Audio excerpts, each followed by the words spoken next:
Livro Profecias, 7º capítulo, o Apocalipse, 4ª parte. Examinemos agora, mais de perto, o texto do Apocalipse, lendo-o segundo o Espírito, mais do que segundo a letra, veremos seu verdadeiro pensamento, que é claro em suas grandes linhas. Esse pensamento é o mesmo que o da primeira mensagem espiritual, do Natal de 1931, que se iniciou nossa primeira obra, com o Apocalipse, que apenas agora conhecemos. Verificamos que ele nos repete o mesmo pensamento central que vimos desenvolvendo desde aquela mensagem até agora. Pensamento do qual uma grande profecia nos dá a mais clara confirmação. Transcrevemos a mensagem de Natal, outra vez citada, em parte no capítulo 4. O homem será dominado por uma tão grande alargada sensação de orgulho e força que se trairá. Vejo uma elevação de tensão lenta, mas constante, que preludirá o inevitável estouro do raio. A explosão é a última consequência de todo o movimento. Em outras ocasiões, os cataclismos da história podiam ficar circunscritos, mas agora não.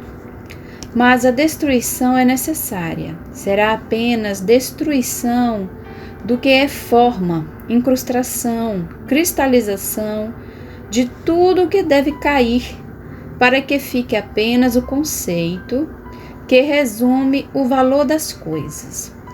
Um grande batismo de dores é necessário para que a humanidade se torne a achar o equilíbrio que livremente violou.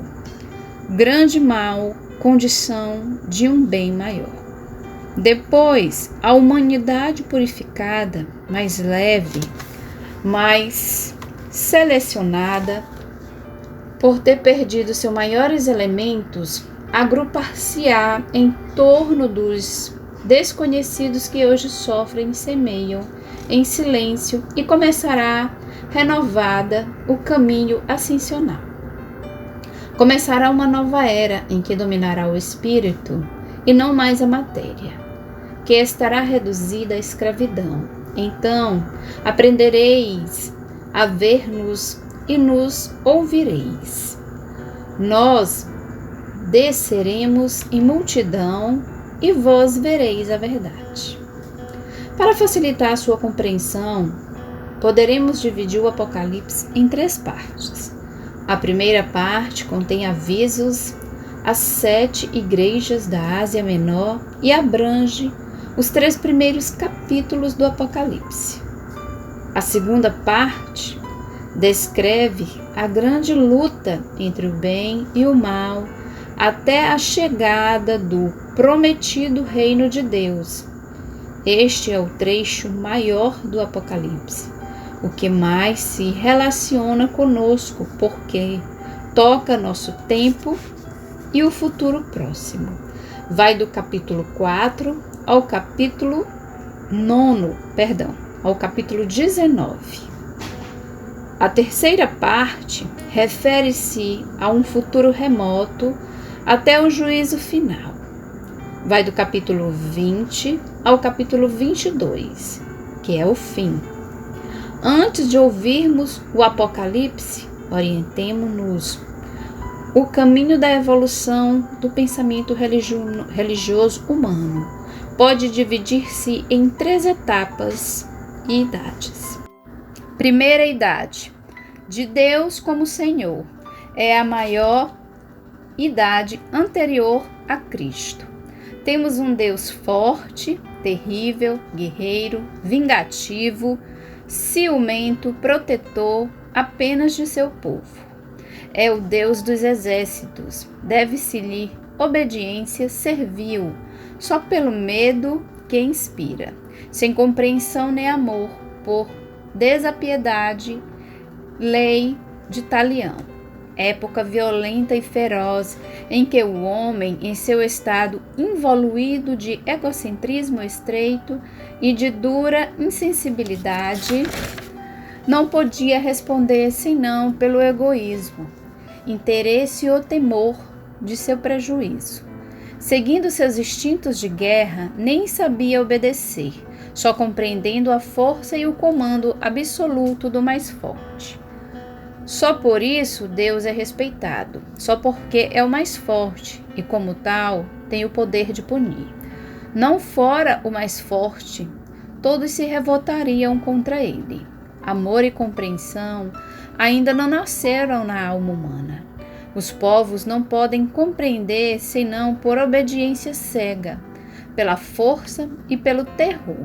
Segunda idade de Deus Pai. É a idade depois de Cristo até hoje. Temos um Deus bom e mais pacífico, mais universal. Deve-lhe obediência filial, por amor e fé. Ele pune, não por vingança, mas por justiça. E para ensinar, conhece a bondade, a misericórdia e a providência do Pai para com seus filhos. Ele aproximou-se de nós em compreensão e amor, conceitos que antes eram ignorados. Foi isto possível pela maior evolução humana, pelo que se pode fazer-se apelo ao sentimento e ao coração, forças antes desconhecidas e latentes e só hoje chamadas a agir. Pode apelar-se também para a cultura e a inteligência, e surge uma doutrina e uma teologia, uma reorganização filosófica. Época também da codificação, trabalho particularmente de defesa e conservação das verdades reveladas, mas também época de mistérios em que se deve crer sem explicações racionais. Época dos dogmas, da disciplina obrigada, do pensamento sem o que, sendo o homem o que é, não manteria a ordem. Ele não sabe ainda guiar-se per si, por livre compreensão e necessita de uma coação, ainda que apenas moral, para não perder na anarquia. Terceira idade de Deus em nós. É a idade do reino de Deus na terra, da nova civilização do terceiro milênio, a civilização do Espírito. Deus sai dos templos fechados e revela-se presente em cada alma pura. Temos um Deus amigo com quem nos unimos em colaboração, porque compreendemos que fazer sua vontade significa nossa felicidade. Ele tornou-se mais do que vizinho a nós, que nos fundimos nele, porque em nós, pela evolução, ocorreu um despertar, pelo qual adquirimos a consciência de que ele não está em nós e de que nós estamos nele. Desaparecem não só as imposições da força da primeira idade, mas também as morais da segunda idade, porque o homem progrediu e tornou-se capaz de guiar-se a si mesmo por livre compreensão, sem necessidade de constrangimentos, para que a ordem seja mantida. A disciplina é livre, feita apenas de inteligência e amor, porque o homem compreendeu. Caem os mistérios e os dogmas de fé, porque sensibilidade, cultura e inteligência estarão mais desenvolvidos no homem, que poderá intuir a verdade diretamente por si, sentir a presença de Deus, ou pelo menos entender, por meios racionais, as verdades que serão todas claramente demonstradas. Porque a época dos véus e das exclusões iniciáticas já terão terminado.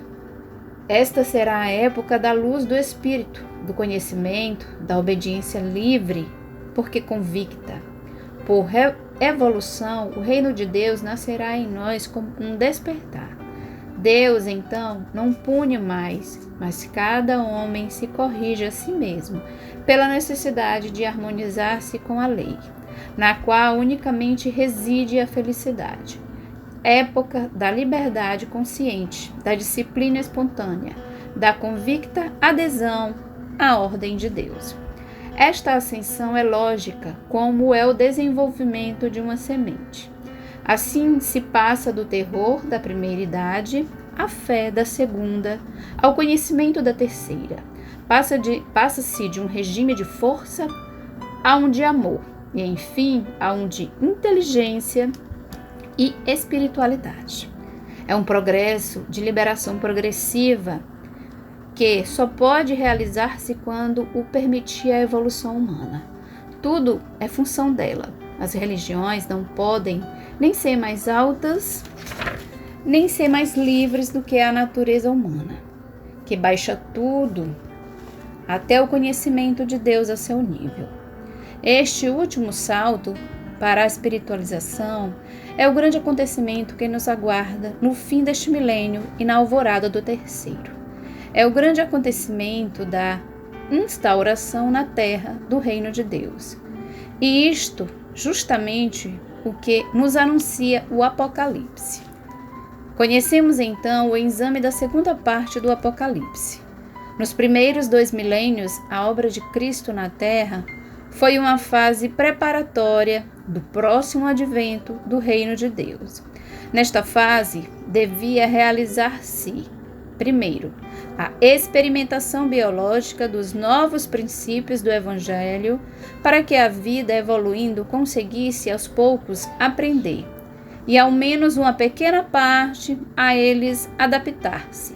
Segundo, a assimilação, para que esses princípios novos começassem com a repetição e a técnica dos automatismos. A fixar-se um pouco nos instintos. Terceiro, a conservação do patrimônio espiritual herdado para que as verdades reveladas pudessem, através das tempestades dos séculos, chegar intactas aos novos tempos. Desta fase preparatória, passa-se hoje a realização. Se, para a penetração do Evangelho na vida, pouco se fez em 2000 anos, ele continua, entretanto, a amadurecer nas almas. Continua sua obra de elaboração interior, para que o mundo ressurja na aurora do terceiro milênio, tal como Cristo ressurgiu na aurora do terceiro dia.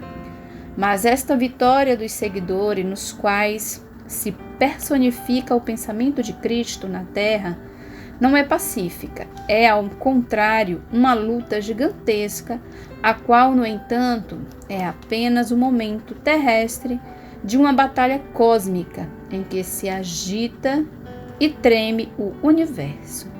É a luta de Satanás contra Deus. O Apocalipse narra-nos suas vicissitudes. Eis o esquema geral até certo momento. Deus olha e espera, deixando o homem livre para experimentar, a fim de que aprenda. Esta é a livre ação dos homens contra Deus. Os primeiros 4 selos. Há depois a ação oposta dos amigos de Deus, 5º e 6º selos. E finalmente a ação direta de Deus, que, saturada à medida, intervém diretamente, breve, instantâneo. Está feito, diz o Apocalipse. O reino de Satanás é destruído e Deus venceu. Esta é, nas grandes linhas, o plano da segunda parte do Apocalipse, a de que agora nos ocupamos. Tudo isso é expresso com 4 símbolos maiores: os selos, as trombetas, os prodígios, as taças da ira de Deus. Esses símbolos, cada um em número de 7, exprimem o desenrolar-se da ação da grande batalha. O mesmo ritmo com que avançam esses símbolos, várias concordâncias em seu conteúdo e até idênticas palavras, às vezes repetidas no mesmo ponto de seu círculo, autorizam-nos a entender estes 4 símbolos como expressão diversa, segundo vários mirantes, dos mesmos acontecimentos. Quisemos, por isso, emparelhar selos prodígios trombetas e taças para ler neles os mesmos fatos, mas bem demonstrados em aspectos diferentes. Imaginemos o apóstolo João, que já pousura a cabeça no peito de Jesus e o vira morrer. Imaginemo-los velho após uma vida de ação e paixão, orando a Deus de joelhos diante das florestas da ilha de Patmos, com a cabeleira desgrenhada pelos ventos do mar e a alma presa na tempestade imensa das vicissitudes do mundo. Arrebatado na imensa visão, supera o tempo e o espaço e projeta seu olhar fulgurante no futuro. Olham-nos os céus luminosos do Oriente fantástico e mais no alto o olho de Deus, diante do qual ele treme e se inclina, ora, humilha-se e se incendeia. Ouve então a voz que lhe diz: o que vires, escreve no livro. E ele viu e narrou, e vi, e depois disso vi. Começam assim o Apocalipse. Abrem-se os céus. Eu sou o Alfa e o Ômega, diz o Senhor Deus, aquele que é, era e será o Onipotente. Eis que apareceu a visão do trono de Deus, diante do qual se eleva o cântico: Santo, Santo, Santo é o Senhor Deus, o Onipotente. João vê na direita daquele que estava sentado sobre o trono um livro fechado e selado com 7 selos. O divino Cordeiro toma-o da mão direita daquele que estava sentado sobre o trono e o abre, rompendo um selo após o outro. João olha e conta. Assim, após este prelúdio poderoso, começa a desenrolar-se a história espiritual do mundo. Soam as 7 trombetas, aparecem visões terrificantes, monstros espantosos, rasgam-se os céus, donde chove destruição, e 7 anjos derramam sobre a terra as 7 taças da ira de Deus, aniquilando os exércitos do mal. No entanto, os bons têm paciência, são escolhidos, reúnem-se, enquanto ruem todas as suntuosas construções de Satanás. Cantam por fim sua vitória no céu. Cristo, chefiando-os, triunfará e Satanás é acorrentado. Verdadeiramente, as portas do inferno não prevalecerão. Desenrolar-se a ação ao mesmo tempo na terra e no céu, que se fundem num único drama. E é este seu epílogo feliz, após uma luta apocalíptica, um final cósmico, em que lampeja o poder vencedor de Deus. Se o livro é terrificante em suas vicissitudes e pode parecer uma cruel e desapiedada mensagem da ira de Deus, na realidade, ele narra a história da salvação do mundo por aquela inteligência que tudo guia, imposta à multidão humana que desesperadamente luta para destruir tudo e perder-se, enquanto é absoluta a vontade de Deus que tudo seja reconstruído. Mas sigamos as vicissitudes mais de perto. Os selos são abertos, um a um, e eis que aparecem os 4 famosos cavalos do Apocalipse. Primeiro o cavalo branco, depois no seguinte selo o vermelho, depois o negro e por fim o pálido, o verde-amarelo. Quando se rompe o 4º selo, as personagens começam a aparecer na cena, mas ainda não agem, deixando-se apenas identificar por suas notas características. A tempestade ainda não explodiu e tudo está à espera. A estas 4 figuras foram dadas as mais diversas interpretações. Tentemos uma também nós, mas tendo presente que, neste ponto, saímos do terreno sólido da certeza para entrar nos das probabilidades. Oferecemos tudo, pois, como hipótese, porque assim exige a mentalidade moderna. Entretanto, teremos em conta todas as razões positivas que corroborem essa hipótese. Para conseguir melhor nosso intento, faremos, como dissemos acima, um paralelo entre estes 4 primeiros selos e correspondentes prodígios, isto e entre o capítulo 6, 1 a 8 e os capítulos 12 e 13 inteiros do Apocalipse. Referiremos mais particularmente a mesma primeira personagem, tudo que se relaciona com o cavalo branco do primeiro selo e o dragão do primeiro prodígio, capítulo 12. Depois referiremos a segunda personagem, o que se diz do cavalo vermelho do segundo selo e da besta que saiu do mar, capítulo 13, 1 a 10. Enfim, referiremos a terceira personagem, o que se diz do cavalo pálido do quarto selo e da besta que saiu da terra, capítulo 13, de 11 a 18. O terceiro selo, cavalo negro, nós explicaremos mais tarde, porque o deixamos para o fim. Estes 2 ciclos parecem-nos paralelos e sua função indica-nos a melhor personagem.